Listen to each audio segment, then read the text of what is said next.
भगवान पंढरीश परमात्मा श्री ज्ञानोबा जगद्गुरु तुकाराम महाराज संत एकनाथ महाराज गुरु श्री शंकराचार्य इत्यादी सर्व संतांच्या अलौकिक अयतोकिक अकारण करून अशा कृपेण ग्रंथराज ज्ञानेश्वरीचा आपला जो विचार सुरू आहे त्यातील द्वितीय अध्यायामध्ये भगवान परमात्मा अर्जुनाला अनेक रीतीनं समजावून सांगण्याचा प्रयास करत आहे. 31 ते 38 या श्लोकापर्यंत प्रासंगिक अर्जुनाची कशी प्रवृत्ती होईल ती प्रवृत्ती करण्याचा प्रयास भगवान करतात. अर्जुन युद्धाला तयार नाही तर भगवान म्हणतात की तू जर युद्ध करणार नाहीस आणि या युद्धामधून तू माघारी जाशील तर काय काय होईल, तुला एक पाप लागेल. पाप लागेल एवढंच नाही आहे, अपकीर्ती होईल. ज्यांच्यामध्ये तुला फार मान होता भयाद्रणाद परतम वंसन्ते त्वां महारथाः येषां चतुर्ं बहुमतो भूत्वा यस्य सिद्धार्थो. हा श्लोक झालाय ना. यामध्ये सांगितलं की जे महारथी तुला काय म्हणतील, सगळे महारथी लोक तुला भयामुळे युद्धापासून उपरत झालेला मानतील आणि ज्यांच्यामध्ये तू बहुमत होऊन म्हणजे मोठ्यापणास प्राप्त होऊन तो ज्यांच्यामध्ये तुला मोठेपणा प्राप्त झालेला असे आहे त्यांच्यामध्येच तो लाघवम यशसे लघुत्वास लहानपणास प्राप्त करशील. तुझा मोठेपणा राहणार नाही, तो लघुत्वाला भजशील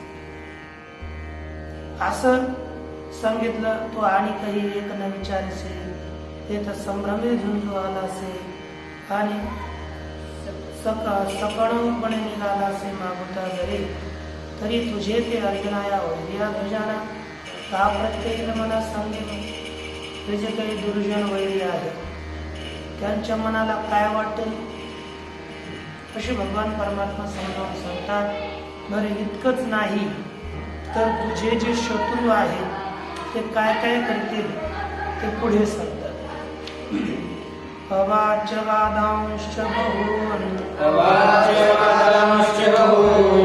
वदिष्यन्ति तवाहिताः निन्दन्तस्तव सामर्थ्यं ततो दुःखतरं नु किम्. भगवान अर्जुनाला बोलतात की अर्जुना ऐक आणखी काय होईल. च अन्वय च तव अहिताः तव सामर्थ्यं निन्दन्तः बहून् अवाच्यवादान् वदिष्यन्ति ततः दुःखतरं किं नु. हा अन्वय आहे.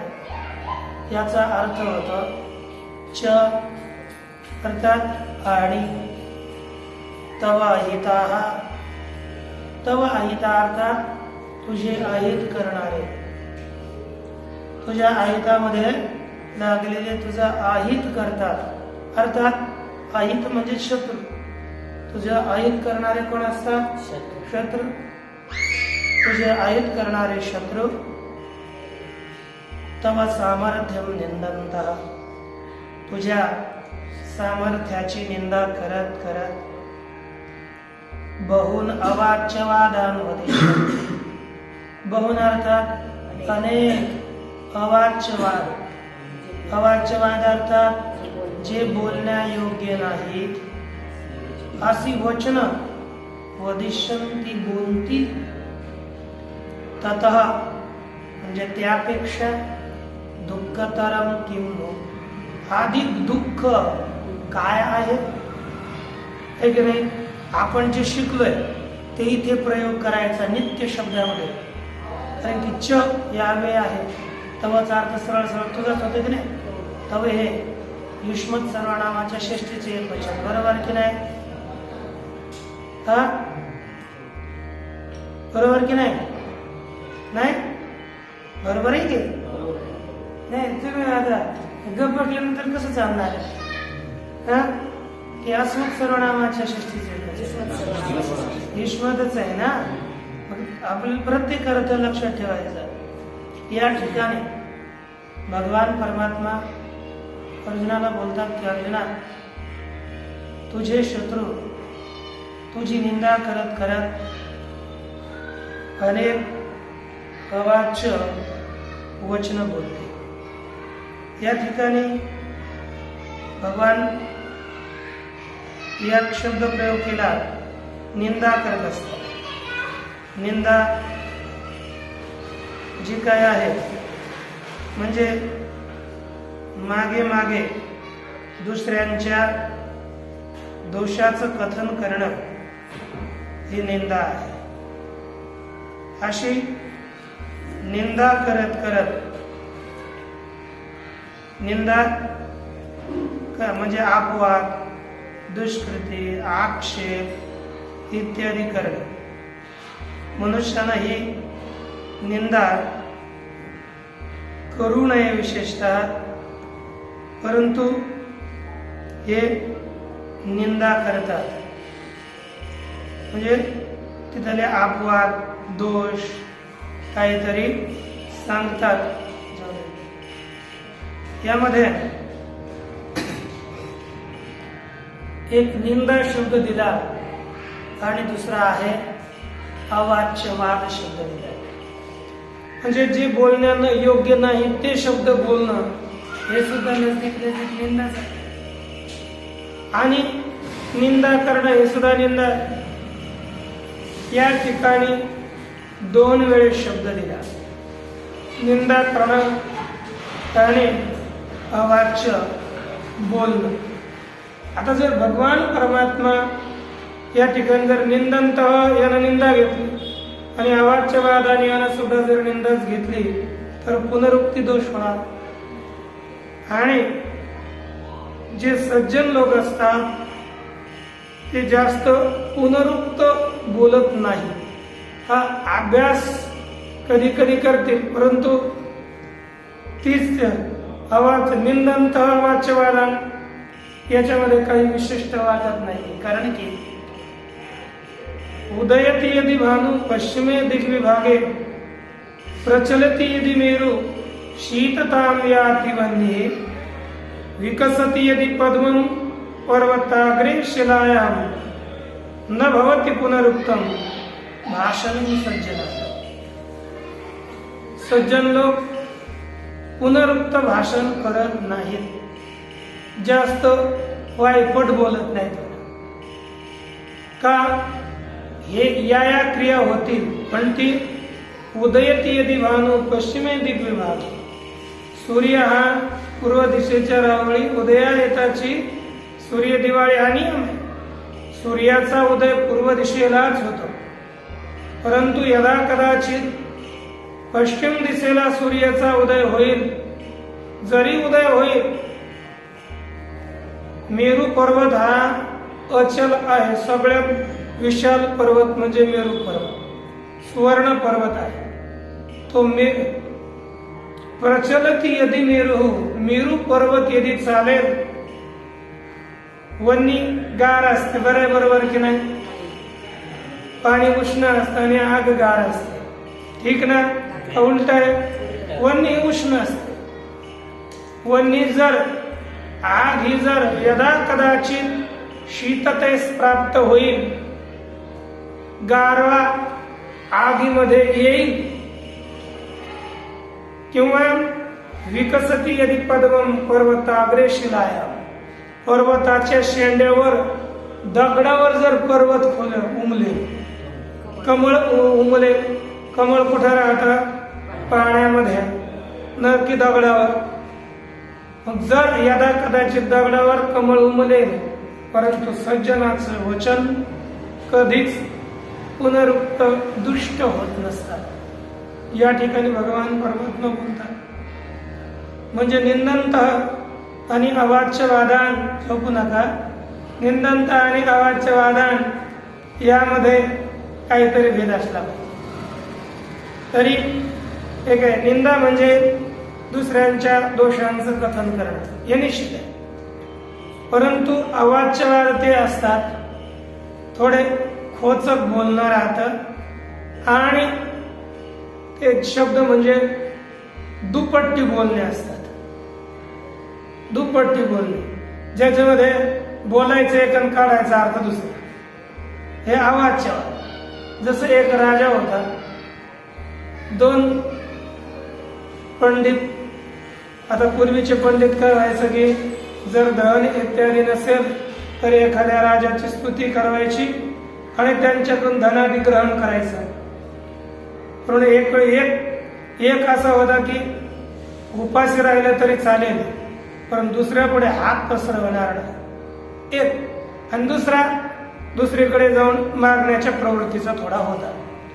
दोघेही एका राजाच्या दरबारात गेले आणि जो 2 क्रमांकाचा, ज्याला धन हवंय आणि मागण्याची प्रवृत्ती आहे, असा मनुष्य, असा पंडित एका राजाजवळ जाऊन बोलू लागला की राजन,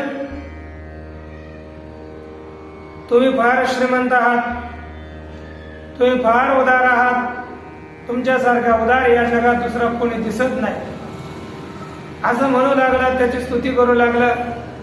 परंतु राजा देण्याच्या कायम त्याची मानसिकता देण्याची नव्हती.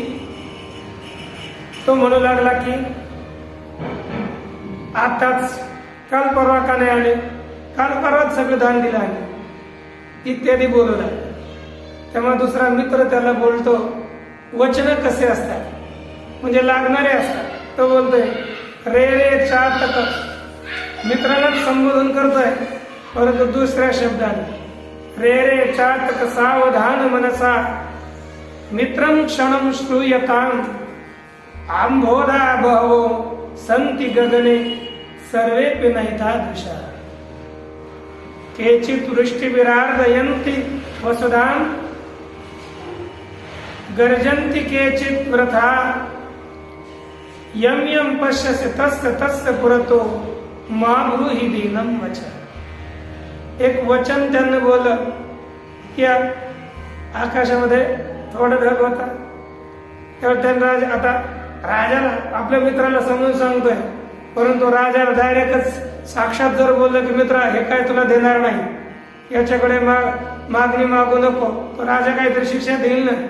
मग त्याने एक श्लोक मित्राला उच्चारला, रे रे चातक, परंतु नाव दुसरं घेतलं. अरे चातका सावधान, हे मित्रा सावधान मनाने ऐक. रे रे चातक सावधानतया मित्रम क्षणम श्रूयताम. हे मित्रा क्षणभर ऐक. काय? अरे जगामध्ये अंबोदा भावो संती गगने, आकाशामध्ये ढग भरपूर आहेत, अंबोदा अनेक आहेत, परंतु सर्वे नाही तादृशा, सर्वे यासारखे नाहीत. तसे केचित वृष्टिभिर्रार्दयन्ति, काही ढग पावसाद्वारे सगळ्या जगताला आर्द्रभूत करतात, शीतळ करतात.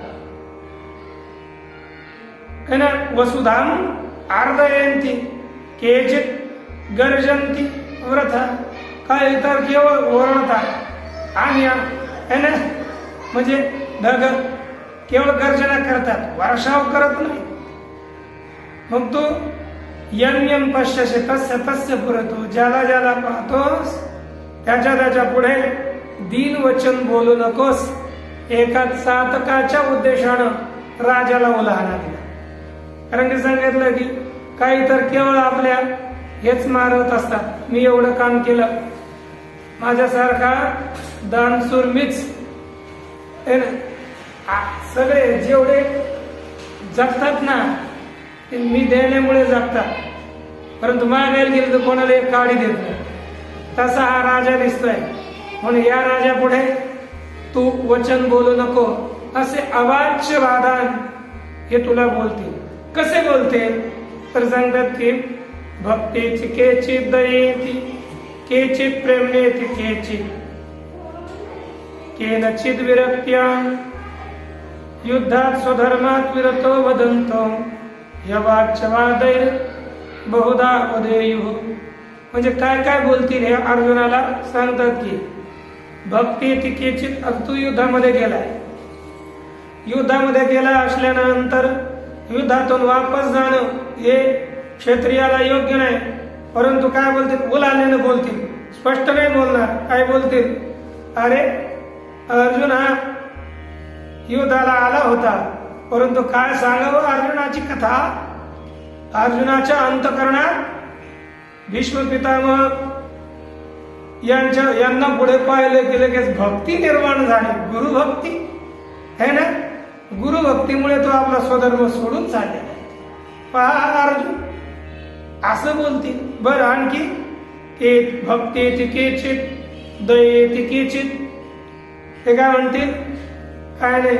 अर्जुनाला वाटलं आता आपण एकटे युद्धाला जाऊ, युद्धाला गेल्यानंतर होणार काय, जर आपण युद्ध घेऊन जर भीष्म पितामह यांचा वध केला.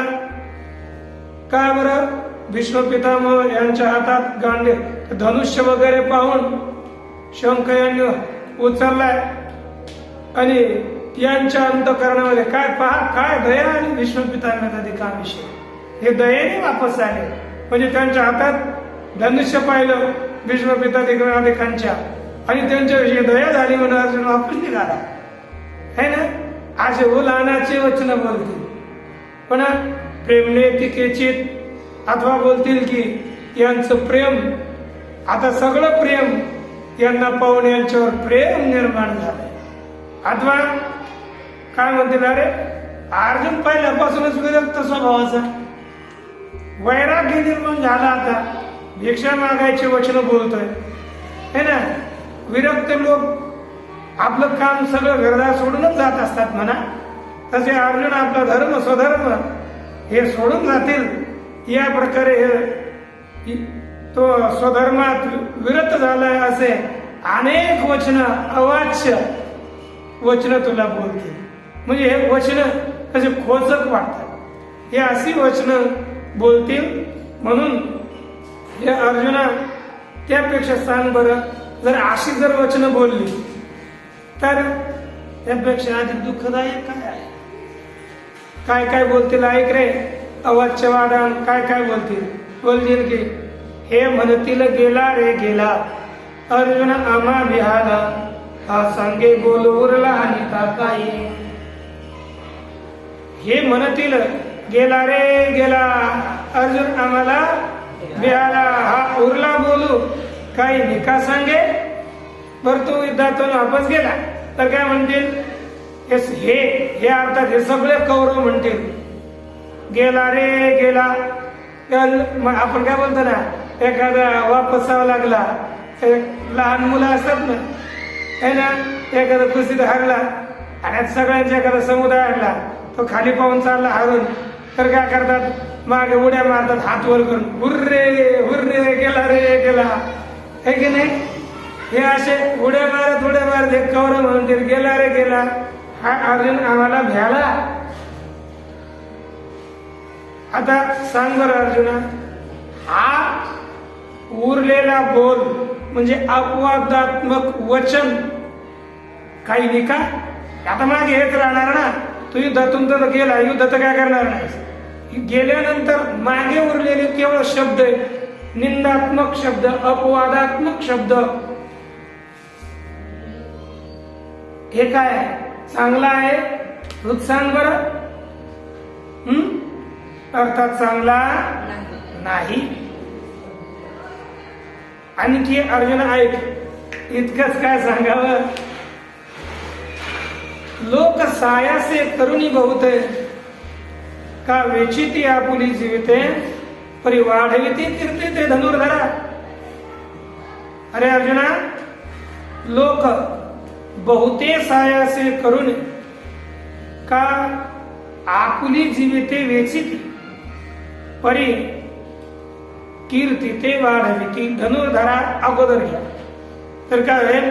हे धनुर्धरा, हे अर्जुना, लोक बहुते सायासे करून, लोक अनेक प्रयास करून, फार अनेक प्रयास करतात. करुणीचा अर्थ करून नका करू, करतात, हे की नाही?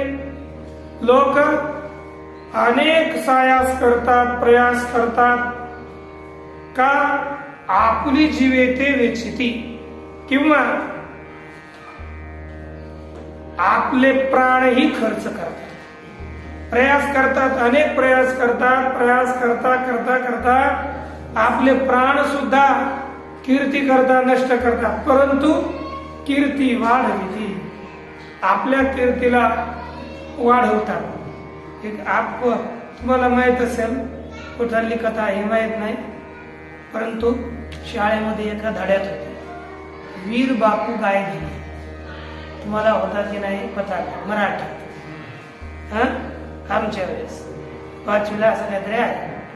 वीर बापू गाय धनी एक धडा होता. त्यावेळी काय सांगितलं, एक गाय, गोठ्यात गाय बांधली होती,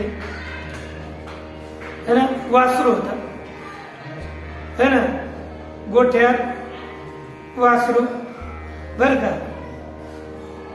आणि नंतर आणि घरामध्ये 2 मुलं होती. यावेळेस अशा काळात गाय ही रानात चरवायला गेलेली आणि आई सुद्धा बाहेरच. अशा काळामध्ये आग लागली, गोठ्यालाही लागली आणि घरालाही आग लागली. 2 मजली घर समजा. आग लागल्यानंतर विशेष काय केलं तर आता गाय ही आपल्या त्यानं गाय ही एकदम धावत गेली आणि गायीनं गाय कारण की गाय मागे पुढे पाहत नाही. गाय मागे पुढे न पाहता, कारण की प्रेम हे तिचं आपल्या मुलाविषयी फार असल्यामुळं तिनं अनेक प्रयास करून त्या गायीला, वासराला वाचवण्याचा प्रयास केला. परंतु जी आई आहे ती खालीच राहून ओरडू लागली की माझे मुलं आतमध्ये जळू लागले रे, त्यांना वाचवा वाचवा वाचवा वाचवा. परंतु कोणीच त्या आगीमध्ये जाण्यास तयार झाला नाही. अंतिम वीर बापू हे त्या आगीमध्ये शिरले आणि नंतर वरती जाऊन जे काही मुलं होती त्या मुलांना गादीमध्ये बांधलं, कारण घेऊन येणं शक्य नाही. गादीमध्ये बांधलं आणि गादीमध्ये बांधून खालच्या लोकांना सांगितलं की तुम्ही यांना झेला. त्यांना खाली टाकलं आणि अशामध्ये आता शरीर फार पोळल्यामुळे वापस आल्यानंतर आपला प्राण गमावा लागला, हे की नाही. म्हणून याचं तात्पर्य काय? मनुष्य हे आपल्या कीर्तीला काही असो अन्य, परंतु आपला प्राण सुद्धा देतील, परंतु आपली कीर्ती वाढवते. ही स्थिती आहे वाढविता. आणि पुढे पहा, ते तुझ अनायासे अनकळित जोडली असे हे अद्वितीय जैसे गगन आहे. अर्जुनाला भगवान परमात्मा बोलतात की अर्जुना, अरे पुढे अनायासे तुझं ते अनकळित जोडली असे जैसे अद्वितीय गगन आहे. अन्वय अर्थ काय पाहता, अनायासे तुझं ते अनकळित जोडली असे. अनायासे म्हणजे प्रयास वाचून, कोणतेच प्रयास न करता तुला ते अनकळित जोडली असे. तुला ती अनकळित कीर्ती प्राप्त झालेली आहे. अनकळित म्हणजे पाहता कलित अर्थात दोष कलंकाने युक्त. अनकळित न अकलिता इति अनकलिता. अकलित म्हणजे दोषानं युक्त, अनकलित म्हणजे जी दोषानं युक्त नाही. निर्दोष, तुला निर्दोष कीर्ती प्राप्त झालेली आहे. जैसे हे दृष्टांत देऊन सांगतात की जैसे हे अद्वितीय गगन आहे, ज्याप्रमाणे हे अद्वितीय द्वैत रहित आकाश आहे. कसं आहे द्वैत रहित म्हणजे आपल्या मागे सुद्धा लावता येतं आणि पुढे गवाक्षर. ही अनकळित कीर्ती तुला प्राप्त झालेली आहे. जसं अद्वितीय गगन, अर्थात अद्वितीयचं तात्पर्य न्यायमतामध्ये गगन हे अद्वितीय आहे याचा तात्पर्य दुसरं काहीच नाही असं नाही. दुसरं काहीच नाही असं नाही, याचं तात्पर्य आहे की हा व्यापक आहे असंच घ्यावं लागेल. हे अद्वितीय अमर्याद स्वगत भेदरहित, स्वगत भेद ज्याच्यामध्ये नाही असं गगन आकाश नित्य प्राप्त आहे, हे की नाही, सहज प्राप्त आहे. कारण की हे व्यापक असल्यामुळे स्वभावतः हे नित्य प्राप्त आहे. त्याप्रमाणे जसं आकाश हे स्वभावतः आहे, तशीच कीर्ती निरुपम समजा. त्याचा अर्थ बहुतेक ठिकाणी निरुपम अद्वितीयचा अर्थ निरुपम उपमारहित असा अर्थ केला. उपमारहित म्हणजे कारण की गगनम गगनाकारम हे राम रावणयोर्युद्धम राम रावणयोरिव. गगन हे गगनासारखंच आहे, त्याच्यासारखं दुसरं कोणीच नाही, म्हणजे निरुपम आहे. जसं आकाश हे निरुपम आहे तशीच तैसी कीर्ती निसीम तुझ्या ठाई निरुपम तुझे गुण उत्तम ती लोकी. याप्रमाणे तुझी कीर्ती निसीम आहे. अन्वय पहा, तैसी तुझ्या ठाई निसीम निरुपम कीर्ती तुझे गुण ती लोकी उत्तम. अर्थ तैसी त्याप्रमाणे तुझ्या ठाई तुझ्या ठिकाणी निस्सीम निरुपम, निस्सीम अर्थात अमर्याद, सीमारहित इतकी कीर्ती की तुझ्या कीर्तीला काही सीमा नाही, जिकडे पाहावे तिकडे तुझी कीर्तीच कीर्ती. तशी अमर्याद निरुपम अर्थात उपमारहित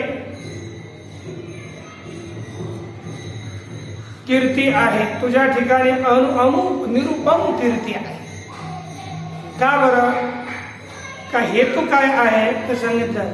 कारण की तुझे गुण तिही लोकी उत्तम, तुझे गुण तिन्ही लोकांमध्ये उत्तम आहेत, श्रेष्ठ आहेत. ज्याचे गुण उत्तम असतात त्याची कीर्ती श्रेष्ठ असतेच, त्याची कीर्ती उपमारहित आहे. म्हणून अर्जुनाची सुद्धा कीर्ती आणि यश असं या ठिकाणी यश आणि कीर्ती या दोघांचा आभेद मानूनच कीर्ती शब्दाचा प्रयोग केलेला आहे. नाहीतर जर शब्दशः जर अर्थ पाहू गेलो तर दानादि प्रभवा कीर्ती शौर्यादि प्रभवम यश अशा प्रकारचं वाक्य. जे दान इत्यादिकापासून उत्पन्न झालेले आहे तिला कीर्ती असं म्हणतात. आणि शौर्य युद्ध शूरता यापासून निर्माण झालेला यश असं म्हणतात. अर्जुनाने दानापासून झालेली, अर्जुनाची कीर्ती ही शौर्यापासून झालेली आहे. म्हणून अर्जुनाची कीर्ती. आणि अर्जुनाच्या ठिकाणी गुण उत्तम इतके होते की अर्जुन आपल्या चरित्राला फार सांभाळत होता. तुम्हाला कथा माहीत आहे, बस निर्देश करून जातो. जेव्हा अर्जुन स्वर्गामध्ये इंद्राकडे शस्त्रास्त्र मागण्याकरता गेला होता तेव्हा उर्वशीनं अर्जुनाची इच्छा केली. अर्जुनाने त्याचा निषेध केला. त्यामुळे अर्जुनाला 1 वर्षाचा नपुंसक होण्याचा शाप दिला. तरी सुद्धा अर्जुनानं कोणतंच अनुचित कर्म केलं नाही. म्हणून अर्जुनाचे गुण हे उत्तम आहेत. पुढे जाऊन भगवान परमात्मा स्वयं 9व्या अध्यायामध्ये बोलतात, तरी परियसी का प्राज्ञा तो असतेचीच संज्ञा, म्हणून बोललेली गोष्टीची अवज्ञा नेनसी करू. म्हणजे प्राज्ञा आहे. अर्जुन कधीच बोललेल्या गोष्टीची अवज्ञा करत नव्हता, एकाग्रतेनं ऐकत होता. म्हणून अर्जुनाला सांगावं वाटतं, कधी व्यक्ती उत्तम असेल तर त्या व्यक्तीविषयी गुण चांगले असतील. म्हणजे लोकांमध्ये व्यक्ती पूज्य नसते, त्याच्यातील गुण पूज्य असतात. म्हणून अर्जुन हा उत्तम गुणाचा आहे. अर्जुना पुढे जाऊन आणखी एक वाक्य दिलं आहे की तरी परिस्थिती प्रार्थना. त्याच्या पुढेच 9व्या अध्यायामध्ये ओवी दिली.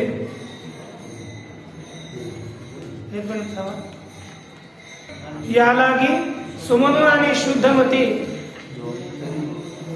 जो अनिंदकू अनन्य गती पैगा गोप्यही तया प्रती चावळी जे सुखे तरी प्रस्तुत आता गुणी इही तुझ वाचोनी अनेक नाही म्हणून बुज तरी तुझ्या ठाई नको. बोलतात की नाही, यालागी सुमनु आणि शुद्धमती. अर्जुनाचं मन चांगलं होतं, बुद्धी पवित्र होती, कोणाची निंदा करत नसे, अनन्य केवळ भगवत भक्तीच करत असे. या प्रकारे म्हणून अर्जुनाला काही सांगितलं जातं तरी प्रसूत आता गुणी इही तुझ वाचोनी अनेक नाही. या गुणाने युक्त केवळ अर्जुनच होता, दुसरा कोणी नाही. म्हणून अर्जुनाचे गुण उत्तम आहेत. त्याची कीर्ती सगळ्या लोकात पसरलेली. एवढंच नाही, अर्जुनाच्या गुणाचे वर्णन कोण कोण करतात. भगवान बोलतात, दिगंतीचे भूपती बाट होऊन वाखानी ते जे ऐकलिया दचकती प्रतांतादिक. अन्वय, दिगंतीचे भूपती बाट होऊन वाखानी ते जे ऐकलिया कृतांतादिक दचकती. अर्थ, दिगंतीचे भूपती अर्थात देशोदेशींचे राजे. प्रत्येक देशादेशामध्ये विद्यमान असणारे राजे लोक भाट होऊन वाखानी ती. भाट होऊन अर्थात भाट म्हणजे स्थावक, स्तुतीपाठक होऊन ते वाखाने ते म्हणजे तुझ्या कीर्तीचं वर्णन करतात, पाठ होतात, स्तुती पाठक होतात आणि अर्जुनाच्या कीर्तीचं वर्णन करत राहतात. जे ऐकल्या कृतांताधिक दचकते, जे अर्थात जिला ऐकून कोण कृतांत इत्यादी, कृतांत अर्थात यम इत्यादी सुद्धा दचकतात, भयभीत होतात. अरे बाप, अर्जुन एवढं काम करतो. एकदम अर्जुनाची कीर्ती पाहून सगळे एकदम आश्चर्यचकितच होतात. ऐसी महिमा घनवट, गंगा जैसी चोखट, जया देखी जगी सुभट भांत झाले. अशी भगवान बोलतात की अन्वय पहा, ऐसा काही ठिकाणी ऐसी, पण महिमन शब्द पुल्लिंग आहे ना, तर बहुधा ऐसा सुद्धा पाठ आहे. ऐसा तुझा जोडा लागेल. ऐसा तुझा महिमा घनवट, जैसी गंगा तैसा चोखट, जया देखी जगी सुभट वांठ झाले.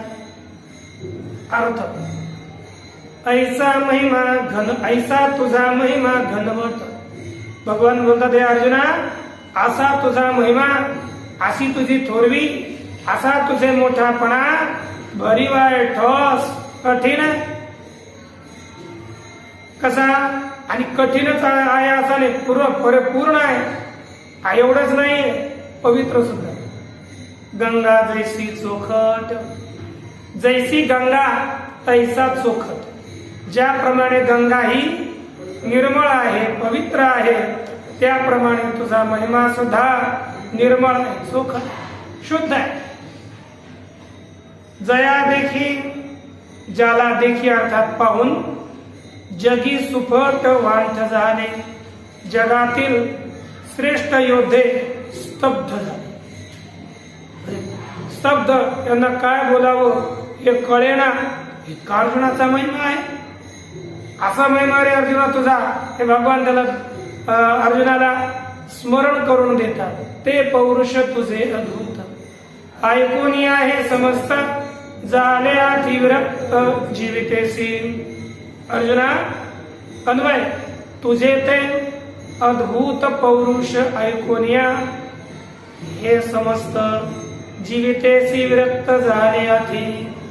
अर्थ, हे अर्जुना, तुझे ते अद्भुत पौरुष, तुझा तो अद्भुत अर्थात आश्चर्यकारक पौरुष म्हणजे पराक्रम ऐकून या, ऐकून हे समस्त जीवितेसी विरक्त झाले अति. हे सगळे, हे समस्त म्हणजे हे सगळे कौरव जीवाविषयी उदार झालेले आहे. सर्वांना ज्ञात आहे की अर्जुन हा किती मोठा योद्धा आहे. अर्जुना पुढे आलं की सगळे म्हटले आता काय नाही, आपण गेले तर आता वापस येणं नाही. पुढे अर्जुन योद्धा समोर आहे. कारण की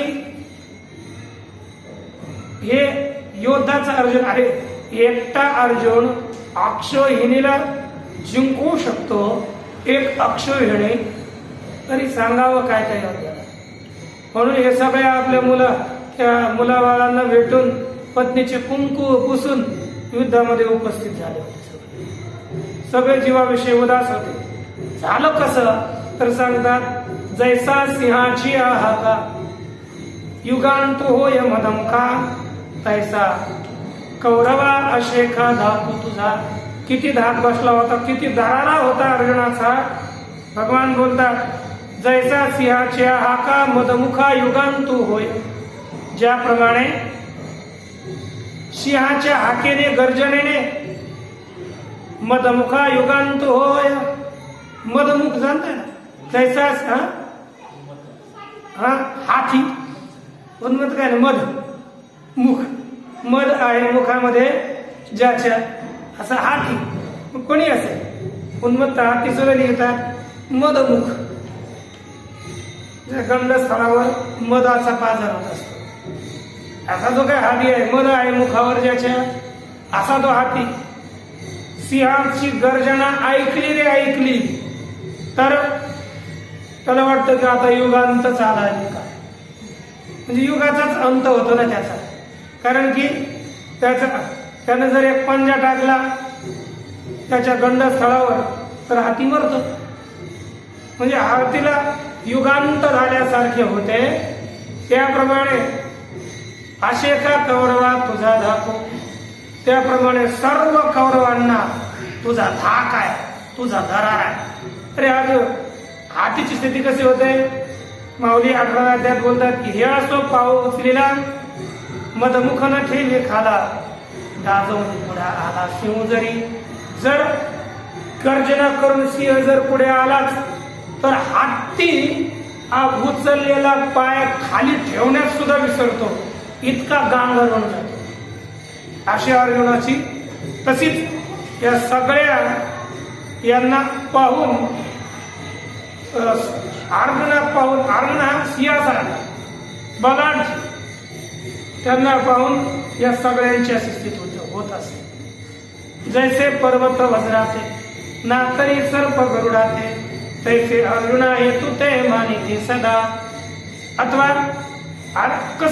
कसे अर्जुनाला मानतात, जैसे वज्राते पर्वत मानिते ना तरी सर्प गरुडाते मानिते, तैसे अर्जुना अगोदर घ्या. अर्जुना जैसे पर्वत वज्राते मानिती ना तरी सर्प गरुडाते मानिती, तैसे हे सर्व हे तू ते सदा मानिती. कसे म्हणतात पहा, हे अर्जुन आहे जैसे पर्वत वज्राते मानिती, ज्याप्रमाणे पर्वत वज्रास मानतात. म्हणजे कशाला, इंद्राचं जे काही वज्र आहे ना, इंद्राच्या वज्रानं पूर्वी इंद्रानं पर्वताचे पंख कापले अशी कथा आहे. म्हणजे इंद्राचं वज्र आलं तर पर्वत थरथर थरथर थरथर कापतात की आता आम्हाला फोडूनच टाकू नये. म्हणजे ज्याप्रमाणे वज्राला पर्वत मानतात किंवा गरुडाला साप मानतात, कारण की गरुड हा त्यांचा चुलत भाऊ आहे. समजा विनताचा मुलगा आहे गरुड आणि कद्रूचा मुलगा आहे सर्प. साप कद्रूचे मुले आहे आणि विनतेच्या सावत राहतेच. अच्छा सावत हा दोन आई सावत. परंतु काय झालं, एक वेळेस विनतेला फसविण्याकरिता कद्रुड सापाला सांग, आता एक घोडा पाय येताना पाहिला त्याला त्या घोड्याचे शेपट कसं आहे, विनताने सरळ सांगितलं पांढरे, कद्रू म्हणते काळे. तर आपण दूरवरून पाहू, प्रत्यक्ष करू. कद्रूने एक कट रचला आणि सांगितलं की सगळ्या सापांना तुम्ही जाऊन शेपटाला लटका आणि ते सगळं शेपूट काळं दिसलं पाहिजे. आणि या प्रकारे साप शेपटाला जाऊन लटकले आणि ते काळं झालं. आणि नंतर सांगितलं की इथून पुढे जी हारेल ती तिची दाशी बनेल. मग विनता ही हा ना, ती दाशी बनवली. 100 काय किती काय म्हणजे 1000 बनेल दाशी बनवली. आणि नंतर त्या दास्यातून मुक्त होण्याकडे आता याला कळालं गरुडाला. नंतर त्यांचा जन्म वगैरे झाला, यांना कळालंय. मोठे झाल्यानंतर मग त्या दास्यातून मुक्त करण्याकरिता सांगितलं की अमृत आणून द्यावं लागेल इत्यादी कथा आहे. त्यानंतर अमृत आणूनही दिलं आणि तेव्हा लगेच देवताला देवता द्यायला तयार नाहीत. गरुडानं हिसकावून त्यांच्याशी युद्ध करून घेऊन आले. पण तेव्हा अमृत यांना दिलं तर अनर्थ होईल. तर सांगितलं की तुम्ही काय करा, मला माझा नियम आहे की अमृत तिथं नेऊन ठेवायचं, मग तुम्ही तिथून उचलून घेऊन जा. मी त्यांना पाजवाच असा नियम नाही, त्यांना दिलं तिला ठेवून आणून. मग त्याने ठेवलं, देवता घेऊन गेले. नंतर आता यांचा हे विजय झाला, आईला मुक्त करवलं आणि नंतर मग सर्पाचा सपाटा काढला. मग त्यामुळे सर्प गरुडाला अतिशय भीतात. म्हणून ज्याप्रमाणे सर्प हे गरुडाला भीतात मानतात, त्याप्रमाणे अर्जुना हे सगळे कौरव तुला मानतात बरं का. असं एकदम तुला आलं की त्यांची खरंच अर्जुनाला सगळे भीत होते. कौरव ते दुर्योधन तर अर्जुनाचा कसं आहे काय काय हे हेर लावूनच पाहत होता की अर्जुन आहेच कसं काय. अर्जुन काय काय करतो, फार अर्जुनाला भिणारे सगळे. अर्जुना जर तू गेला ना असं होईल बरं का, ते अगाधपण जाईल मग हिनावं अंगा येईल, जरी मागुता निघसील न झुंजतची. अर्जुना जरी न झुंजतची मागुता निघसील, ते अगाधपण जाईल मग हिनावं अंगा येईल. अर्जुना जर युद्ध न करताच तू माघारी फिरशील निघशील तर तो मोठेपणा जाईल आणि हीनपणा लहानपणा येईल, तुला लाघवपणा येईल. म्हणून अर्जुना तू इथून जाऊ नकोस. या प्रकारे भगवान अर्जुनाला समजावून सांगतात. अवशिष्ट 2 वेळा राहिले तेवढ्या पाऊल पडायचं. ओम पूर्णमदः पूर्णमिदं पूर्णात् पूर्णमुदच्यते पूर्णस्य पूर्णमादाय पूर्णमेवावशिष्यते. ओम शांती.